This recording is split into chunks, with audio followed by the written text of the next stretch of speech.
오늘 본문에 몇 가지 명령이 나오는데요. 먼저 12절에 나오는 명령은 너희 구원을 이루라 하는 거고요. 그 다음에 14절에 모든 일을 원망과 시비가 없이 하라, 이렇게 또 명령이 나옵니다. 이 두 개를 종합하면 너희 구원을 잘 이루어 가되, 특히 서로 간에 원망이나 시비 이런 게 없도록 주의해라, 이런 말이겠습니다. 근데 이게 쉬운 일입니까? 이게 어떻게 가능하겠습니까? 그 열쇠는 그 12절 맨 앞에 그러므로라고 되어 있는데, 그 그러므로가 가리키는 그 직전 본문에 있습니다. 그 열쇠는 그리스도의 마음입니다. 그리스도의 겸손입니다. 2장 5절 이하에서 바울이 이야기한 게 그 그리스도의 겸손한 마음이지 않습니까? 오늘 이 빌립보서 본문이 요구하는 건, 이 교인들한테 요구하는 건 너희들 다 함께 사이좋게 구원을 이루어 가거라 하는 이건데, 교회 구원이라는 거, 그러니까 일부 사람들만 적당히 일부 훌륭한 신자들만 구원받고 나머지는 낙오되고 이렇지 않고 교회가 구원을 받는 거, 이게 가능하려면 그리스도 예수의 마음을 품어야 됩니다. 그래서 오늘은 하나 되는 교회의 구원과 빛이라는 제목으로 말씀을 드리겠습니다. 하나 되는 교회의 구원과 빛. 먼저 우리 함께 12절을 읽으면 좋겠습니다. 12절. 그러므로 나의 사랑하는 자들아, 너희가 나 있을 때뿐 아니라 더욱 지금 나 없을 때에도 항상 복종하여 두렵고 떨림으로 너희 구원을 이루라. 이 바울 사도가 예전에는 이 빌립보 교인들이랑 같이 살았죠. 근데 지금은 그 로마에 갇혀 있습니다. 이 말씀 사역자가 말하자면 장기간 부재 중입니다. 그럼 어떻게 됩니까? 이 교인들이 마음이 해이해지기가 쉽지 않습니까? 그 학교에서 보면 선생님이 잠깐 자리를 비우시고 너희를 알아서 자습하거라 이렇게 할 때 학생들이 알아서 공부를 합니까?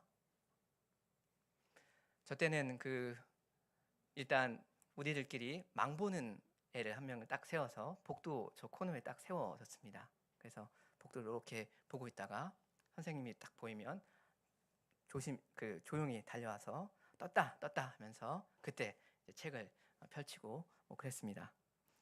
실컷 장난치던 거 잠깐 멈추고 그제서야 자리에 앉고 그랬습니다. 이게 뭐냐면 독립하지 못한 상태입니다. 선생님이란 한 사람한테 딱 종속되어 있는 그런 상태입니다. 선생님이 보고 있으면 그럼 공부하고, 안 보고 계시면 그럼 딴짓하고 그러는 거예요. 이건 그 학생이 학생으로서 아직 독립을 하지 못해서 그런 겁니다. 나는 학생이다, 나는 공부를 해야 하는 그런 사람이다, 이런 걸 자기 머리가 혹은 자기 마음이 깨닫지를 못하고 있는 겁니다. 그러니까 자기 두 발로 딱 서 있지 못한 겁니다. 내가 당연히 해야 될 거, 공부라는 거, 그걸 하느냐 마느냐, 이게 그 선생님의 그 두 눈에 달려 있는 겁니다. 선생님한테 좌지우지 되는 거죠. 선생님이 보고 계시면 공부를 하거나 아니면 하는 척하거나, 안 보고 계시면 게임하고 이러다 말입니다. 근데 우리들도 참 그렇기가 쉬운 것 같습니다. 그 목회자한테 매여 있기가 쉽습니다. 내가 하나님의 이 명령, 이 말씀에 순종할 거냐 말 거냐 하는 이 문제를 그 목회자의 눈을 의식하면서 그 목회자의 눈을 기준으로 그렇게 생각을 하는 겁니다. 내가 어떤 죄를 지었습니다. 혹은 어떤 애매한 윤리적인 문제가 있습니다. 그래서 이걸 이렇게 할 거냐 저렇게 할 거냐 이런 게 있습니다. 이거에 대해서 우리 목사님이 뭐라고 생각하시는 건가? 우리 목사님이 어떻게 생각하시는가? 이게 유일한 표준이 되어 버리기가 쉽습니다. 그러니까 목회자가 문제 삼으면 그 문제가 되는 거고, 문제 삼지 않으면 그건 문제가 아닌 거고, 이렇게 단순하게 되기가 쉽다는 겁니다. 이런 마인드를 가지기가 쉽습니다. 물론 당연히 그 목회자의 선한 지도를 받는 것은 필요한 일이고 좋은 일이죠. 다만 우리는 하나님의 뜻을 계속 생각하고 고민해야 할 필요가 있습니다. 그런 책임이 우리한테 있습니다. 여기 12절 말씀처럼 나 있을 때뿐 아니라 더욱 지금 나 없을 때에도 항상 복종해야 됩니다. 누구한테 복종하라는 말입니까? 궁극적으로는 하나님께 복종해야 하지 않습니까? 사도가 나를 좀 보고 있던 안 보고 있던 무슨 상관입니까? 하나님 앞에 자기를 세워야 됩니다. 우리는 다 하나님 앞에 책임을 져야 하는 그런 존재 아닙니까? 그러니까 아까 말씀드린 대로 그렇게 안 좋은 의미에서 목회자한테 이렇게 의존되어 있는 그런 상태에서 벗어나야 됩니다. 계속 자라가야 한다는 말입니다. 독립해야 됩니다. 하나님의 말씀, 이 책, 이 성경책의 근거에서 나 스스로 생각하고 판단할 줄 알아야 합니다. 그래서 나는 저 사람한테 복종하는 사람이다, 이렇게 되어버리지 않고, 나는 하나님께 복종하는 사람이다, 목사님께서 하나님의 뜻을 잘 가르쳐 주셨다, 그래서 내가 복종한다, 이것을 본인이 고백할 수 있어야 됩니다. 오해하지 마시기 바랍니다. 목회자 다 쓸데없다, 그런 말 전혀 아니죠. 궁극적인 존재가 누구이신가, 이걸 지금 강조해서 말씀을 드렸습니다. 누구 앞에 내가 지금 서 있는가, 이걸 생각할 필요가 있다는 겁니다. 하나님은 눈에 보이지 않기 때문에 오히려 의식을 안 하고 좀 이렇게 치워버리기가 쉬운데 그렇지 않도록 주의해야 됩니다. 그 다음에 12절에 보시면 두렵고 떨림으로 너희 구원을 이루어가라 합니다. 하나님께서 너희한테 주신 그 구원을 잘 계속해서 이루어가거라, 너희 생활 가운데 그 구원을 완성해 가라, 그런 뜻입니다. 먼저 이 말을 지나치게 개인적인 것으로만 오해하지 않도록 주의하시면 좋겠다는 점을 좀 말씀드리고 싶습니다. 그러니까 개인이냐 공동체냐 이건데요. 물론 당연히 이 말은 각 신자가 내가 믿음을 계속 발휘해서 내 구원을 이렇게 해 가야 한다 하는 이 사실을 당연히 포함합니다. 나라는 한 사람이 한 개인으로서 변화해 가고 점점 더 거룩해지면서 장성해 간다, 당연히 맞는 말이죠. 맞습니다. 다만 그 이야기가 지금 여기 빌립보서 본문에서 주되게 강조하는 건 아닐지도 모릅니다. 사실 여기 빌립보서 본문에서 바울이 줄곧 계속 강조한 게 뭐였습니까? 이 빌립보 교회라는 한 공동체 아닙니까? 빌립보서 1장 27절 하반절이나 1장 27절 하반절이나 혹은 2장 2절 이하에도 그랬습니다. 교회를 지금 계속 이야기했습니다. 교회가 하나 되어야 된다.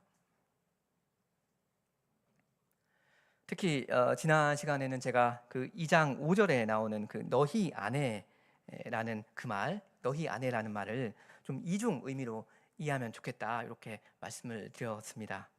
먼저는 너희 안에 이 마음을 품으라 하는 이 말을 너희 공동체 가운데 이 교인들 사이의 관계에서 그리스도 예수의 마음이 서로 간에 이렇게 발휘되어야 한다는 뜻으로 그렇게 먼저 이해하면 좋다 했습니다. 그게 하나였고요. 그리고 동시에 그런 마음은 당연히 교인들 개개인, 나라는 한 사람 안에 그런 마음이 각각 자리 잡고 있어야 한다 했습니다. 공동체, 개인 둘 다 해당된다 했습니다. 각 교인 안에 있는 거, 그게 공동체 안에서 발휘되면서 완성되어 간다, 이런 이야기였습니다. 그런 것처럼 여기 12절 끝에서 너희 구원을 이루라는 이 말, 이게 너 개인의 구원을 이루거라, 이 말을 배제하는 것이 전혀 아니지만요. 그렇죠? 당연히 내 개인의 그 구원을 책임 있게 내가 주 앞에서 이루어 가야 합니다. 맞습니다. 그렇지만 그래, 너희 각각 알아서들 하거라. 이제 각계의 전투다. 뭐 네 옆에 있는 형제들이 구원을 받든 말든 뭔 상관이냐. 너 혼자만 잘 살고 경건하게 살면 됐지. 뭐 신경 쓸 거 있냐. 이렇게 되어버리면 안 된다 하는 겁니다. 지금 바울은 분열의 조짐을 보이고 있는 이 빌립보 교인들, 이 빌립보 교회 전체 구원을 지금 주되게 말씀하고 있습니다. 너희 구원이라고 하지 않습니까? 너의 구원이 아니라 너희 구원입니다. 그 13절 맨 앞에 원래 왜냐하면이라는 말이 있는데 이거 제가 넣어서 읽고 계속 생각하겠습니다. 13절, 왜냐하면 너희 안에서 행하시는 이는 하나님이시니 자기의 기쁘신 뜻을 위하여 너희로 소원을 두고 행하게 하시나니.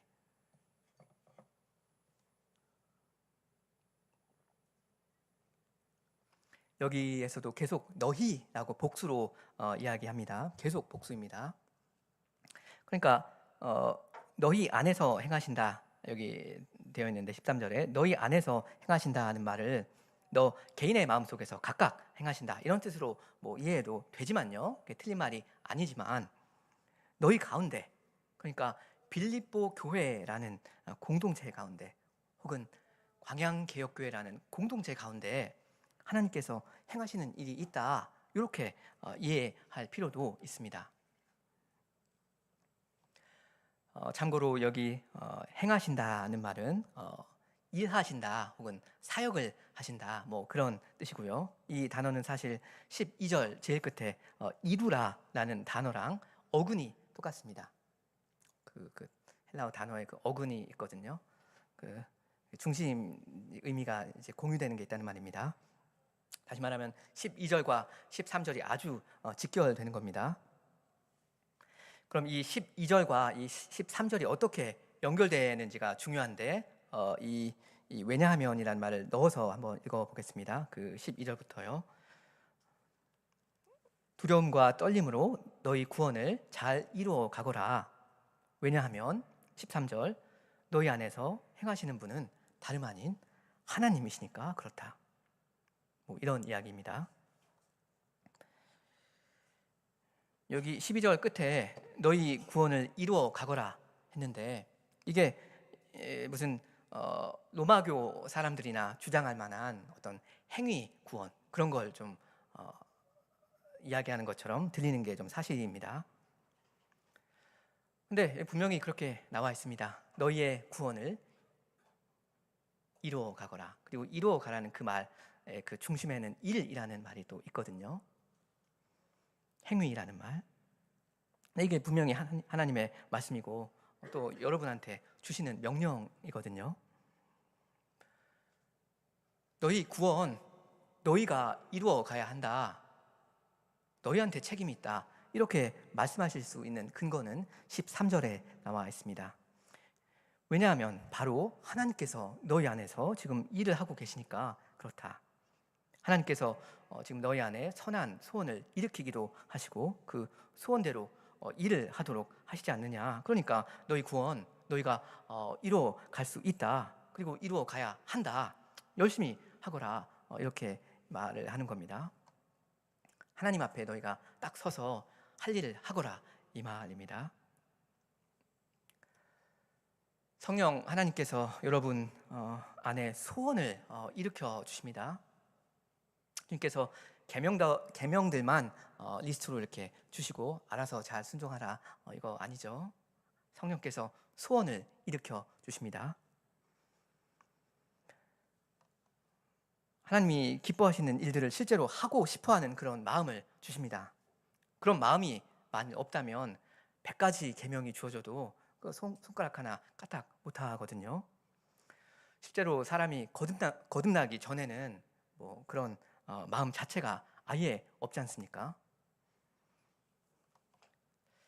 네, 하나님께서 죄인한테 생명을 주시고 나서는 그 사람을 절대 그냥 두시는 법이 없습니다. 반드시 선한 소원을 주십니다. 하나님을 그 기쁘시게 하고 싶은 그 적극적인 마음을 공급하십니다. 그걸 일으키십니다. 이건 뭐 여러분이 신자라면 얼마든지 평소에 느끼시는 겁니다. 이런 거 전혀 못 느끼시면 신자 아니어서 그럴 겁니다. 그러니까 결코 나답지 않은 그런 소원, 나의 그 옛사람이 꿈도 꿀 수 없는 그런 좋은 착한 마음이 막 그냥 생겨난다 말입니다.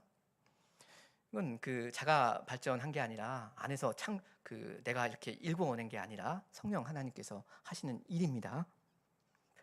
그런 일이 있을 때, 그런 소원이 여러분 마음속에 일어날 때, 그 여러분 소멸시키시면 안 됩니다.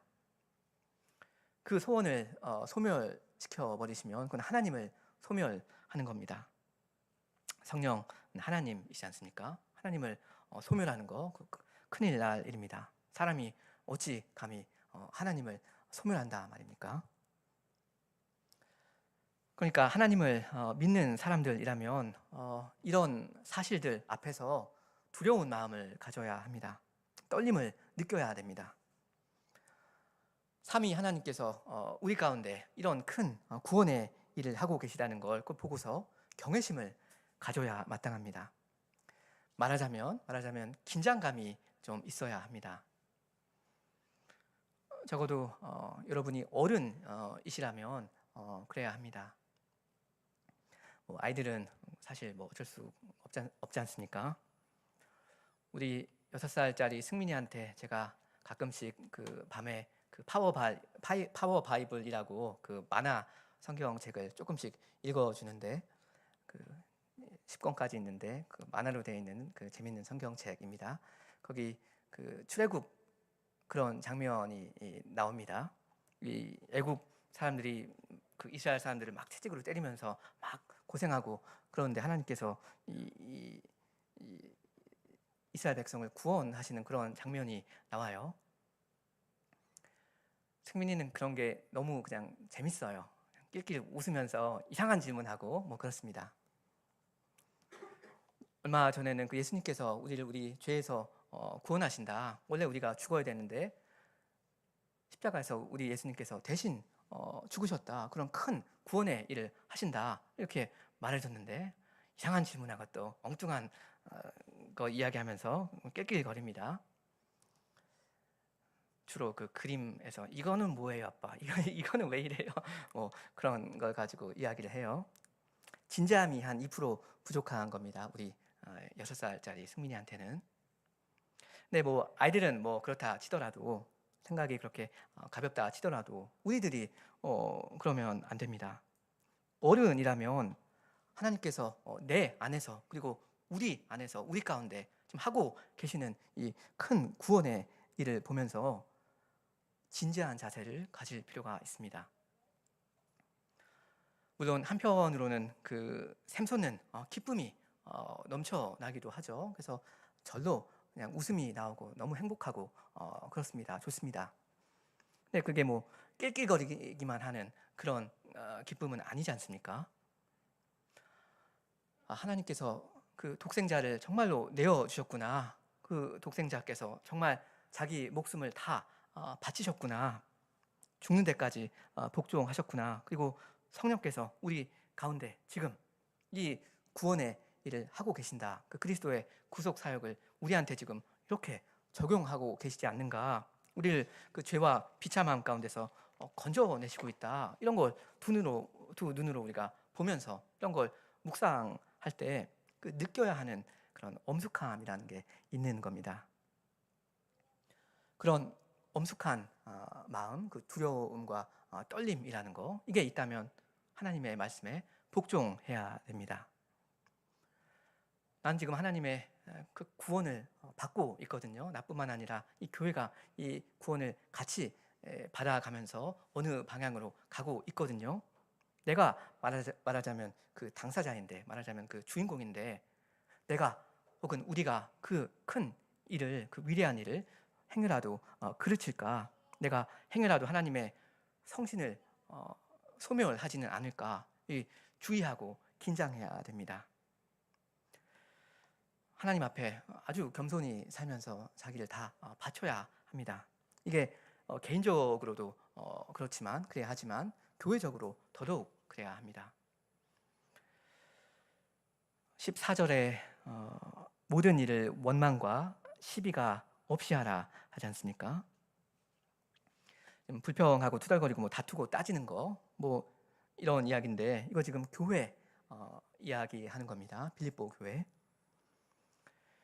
그 빌립보 교회 현재 상황인데 그 2장 2절부터 보면 이랬죠.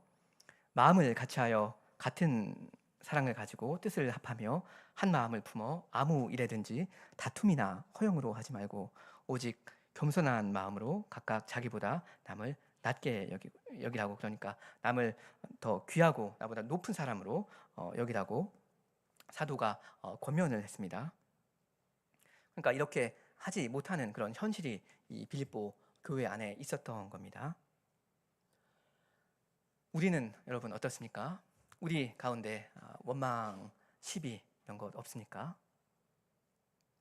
우리 가운데 원망할 일, 시비 할 일, 그럴 시비거리가 없습니까? 당연히 있습니다. 그 불평할 건덕지 하나 없고 뭐 저 사람이랑 따지고 물고 늘어질 건덕지 하나 없는 그런 교회는 이 지상에는 없습니다. 뭐 사실 따지고 보면 얼마나 그 온갖 크고 작은 문제가 있습니까? 그런 문제가 없는 교회는 없어요. 근데 그게 지금 중요한 게 아니라 문제는 항상 있을 겁니다. 근데 지금 사도의 명령은 어쨌든 원망과 시비가 있으면 안 된다 하는 거죠. 궁시렁거릴 일들이 사실 많지만 우리가 다 알고 있지만 그러지 말라, 궁시렁거리지 말라 이겁니다. 그 서로 시비 걸지 말아라. 그 뭐 마음으로든 혹은 말로든 하지 말아라 이겁니다. 이게 뭐 꼭 참는다 해서 어떻게 그냥 되는 일은 아니죠. 사실 이 교회가 하나 되어 간다는 거, 이게 어떻게 보면 뭐 그 어떤 이단 교회나 혹은 다른 뭐 불교 단체 이런 데 가봐도 하나 되는 모습은 외형적으로는 얼마든지 이뤄갈 수 있습니다. 그 지도자가 카리스마가 있고 파워가 있고 군기를 잡고 그러면 하나 되는 모습, 일치되는 모습 얼마든지 이렇게 보여줄 수 있죠. 근데 그걸 뭐 외양만 가지고 따지는 건 아니지 않습니까? 지금 마음이 어떤가 그것을 다루어야 한다 말입니다. 그래서 어떻게 해야 하는가 할 때 그리스도 예수의 마음을 품어야 됩니다. 예수님은 근본 하나님의 본체이시지만 하나님과 그 동등되는 것을 취할 것으로 여기지 않으셨죠. 그리고 사실은 사람과 그 동등되는 것, 그것도 따지지 않으셨다, 취할 것으로 여기지 않으셨다 했습니다. 자기를 아주 지극히 낮추셨다 했습니다.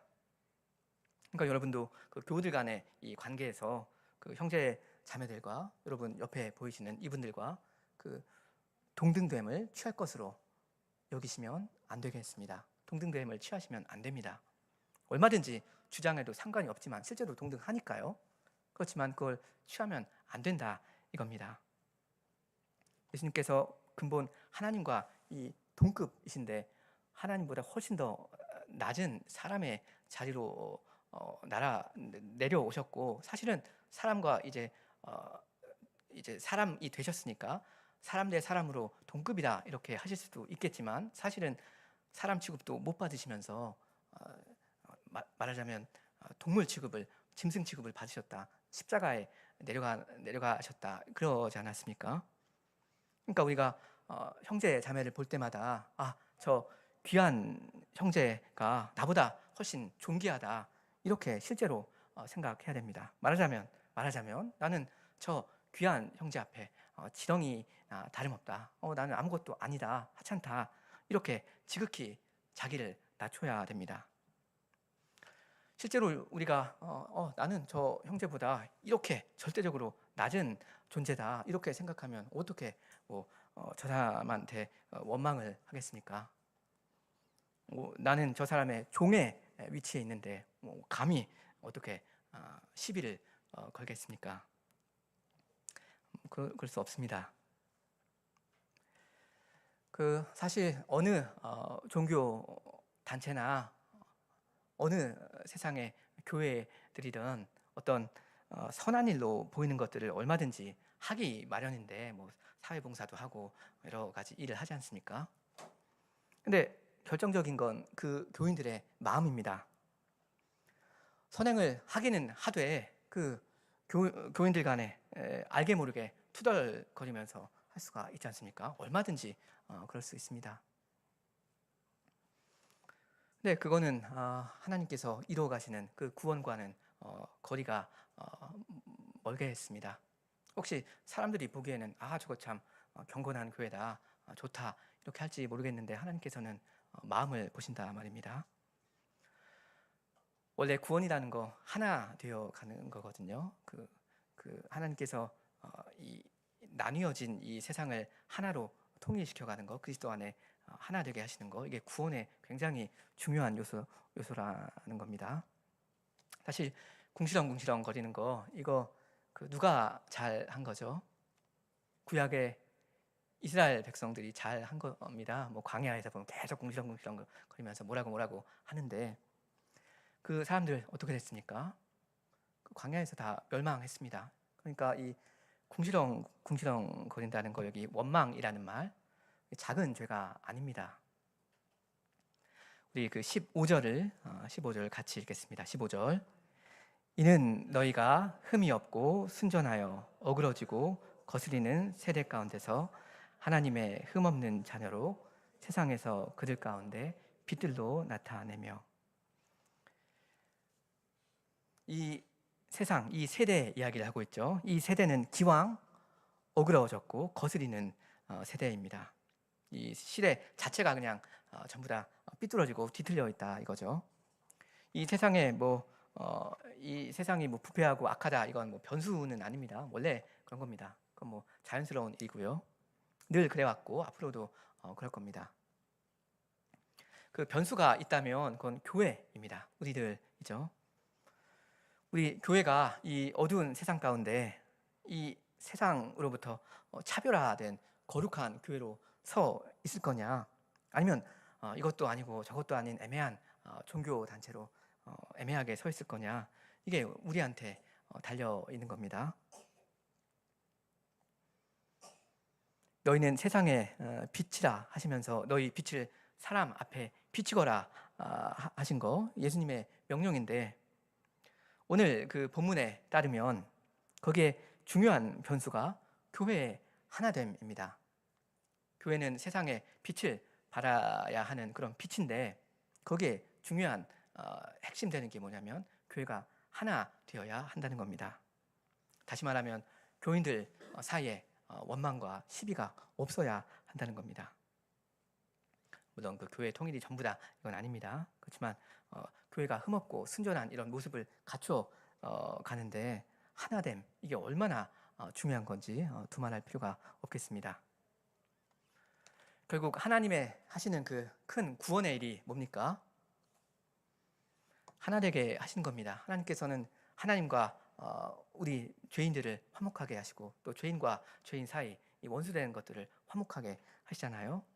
그러니까 이 점에서 이걸 우리가 어떻게 구현해내느냐, 여러분 교우들 간의 그 관계가 굉장히 중요합니다. 좀 현실적으로 늘 생각하시면 좋겠습니다. 여러분들 간에 그 사랑과 용서가 있어야 되고 그래야만 그 복음의 능력이 증언되겠습니다. 이게 다른 게 아니라 구원의 일을 여러분이 잘 이루어 가시는 겁니다. 교우들 사이에 수시로 연락하면서 밥도 같이 먹으면서 허물 없이 지내는 거, 터놓고 지내는 거, 이게 구원의 일, 그걸 여러분이 완성해 가는 겁니다. 외적인 통일, 그런 건 얼마든지 이루어 갈 수 있죠. 그냥 각계전투 하면서 주일에만 딱 만나고 말하자면 별로 관계가 가지지 않으면서 서로 터치 안 하면서, 터치하면 피곤하니까 그러면서 하면 뭐 저 사람이 뭐 무슨 문제가 있고 이런 것도 내가 알 리가 없고 그냥 가는 겁니다. 근데 우리가 지금 지향하는 교회 통일이라는 거 그런 거 아니죠.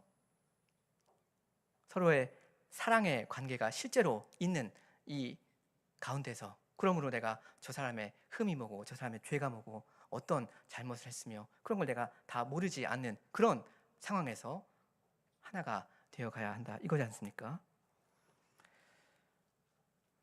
하나님께서 그 형제 자매들 가운데 그 안에 그들 가운데 하시는 그 구원 사역이 밖으로 빛으로 발산되는 거, 이게 여러분에게 달려 있습니다. 그 16절 말씀대로 생명의 말씀을 여러분이 밝혀야 합니다. 우리가 다 하나로 뭉쳐서 말하자면 양초처럼 되어야 됩니다. 그렇게 복음의 빛을 밝혀야 하고요. 이게 뭐냐면 자기를 다 낮추고 부인해 버려서 자기를 기꺼이 소멸해 가면서 그 생명의 말씀을 이 세상 가운데 밝히 비추는 거, 이게 우리 교회가 중요하게 감당해야 할 사명입니다. 만일 그 교들 간에 그 원망하는 마음이 남아 있는데 그게 처리되지 않고 뭐 방치되어 있고 그러면 어떻게 됩니까? 사이가 좀 냉랭하고 멀고 그러면 어떻습니까? 그건 뭐 우리 자신이 모르지 않고요. 우리가 다 느낄 수 있고 뭐 외부인이 방문해서 봐도 그 단박에 알아차리거든요. 우리의 숙제가 큽니다. 우리의 이 어떤 끈적끈적한 실질적인 이 교제, 사랑의 관계를 가져가면서 어떻게 이 원망과 시비가 없이, 그런 마음조차 없이 그런 마음이 일어날 때마다 그것을 내가 정리하는, 용서를 하는 그런 걸 어떻게 할 것이냐, 이 두 마리 토끼를 어떻게 다 잡을 것이냐, 이게 우리의 큰 숙제가 됩니다. 16절을 제가 읽습니다. 생명의 말씀을 밝혀 나의 다름질도 헛되지 아니하고 수고도 헛되지 아니하므로 그리스도의 날에 나로 자랑할 것이 있게 하려 함이라. 여기 이 16절부터 18절까지는 그 바울과 빌립보 교인들 간의 그 관계 이야기입니다. 그 바울이 그 빌립보 이 형제들을 어떻게 끔찍하고 사랑하고 또 위에서 기도하고 염려하는지 그 빌립보서 전반에 나와 있거든요. 이 사람 바울은 여기 그리스도의 날이라고 하는데, 이 사람은 늘 그리스도의 날, 그러니까 이 세상 마지막 날을 항상 바라보면서 사역을 했습니다. 지난 수요일이었습니까? 우리 목사님께서 그 고린도 후서 11장에서 중요하게 강조해서 말씀하신 그 말씀이 있었죠. 그 내가 하나님의 열심으로 너희를 위하여 열심내노니 내가 너희를 정결한 처녀로 한 남편인 그리스도께 드리려고 중매함이로다 했습니다. 교회를 그리스도께 중매하는 거, 이 마지막 날에 있는 그 어린 양의 그 혼인 잔치 그거잖아요. 그러니까 바울은 이 그리스도의 신부된 교회가 그리스도께 온전히 드려지는 그날을 바라보면서 일을 했습니다. 그러니까 그 날이 얼마나 중요한 날입니까? 그날을 바라보면서 우리가 우리의 구원을 이루어 가는 겁니다. 그렇기 때문에 늘 두렵고 떨리는 마음으로 우리가 일을 해야 하는 겁니다. 항상 그러니까 초조한 마음으로 어느 정도의 긴장감을 가지고 주님을 섬기되 하나님의 그 백성 속에 착한 일을 시작하신 그분이 그 일을 그리스도 예수의 날까지 이루실 그걸 확신하면서 이 바울은 섬겼고 우리도 그러해야 합니다. 우리 마지막으로 17절 그리고 18절 같이 읽겠습니다. 17, 18절. 만일 너희 믿음의 재물과 봉사 위에 내가 나를 관제로 드릴지라도 나는 기뻐하고 너희 무리와 함께 기뻐하리니 이와 같이 너희도 기뻐하고 나와 함께 기뻐하라.